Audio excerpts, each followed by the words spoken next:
Aniya na ang mga dagkong balita karong adlaw sa One Mindanao. Pipila ka testigo alang sa Article 4 sa impeachment complaints batok ang Vice President Sara Duterte miatubang sa impeachment court karong adlaw.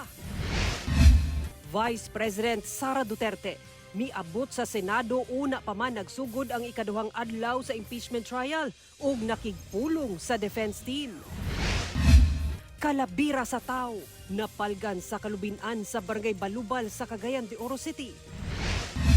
Super Typhoon Bavi, ginapaabot nga mosulod sa Philippine Area of Responsibility unyang gabii o Miyerkules sa kadlawon.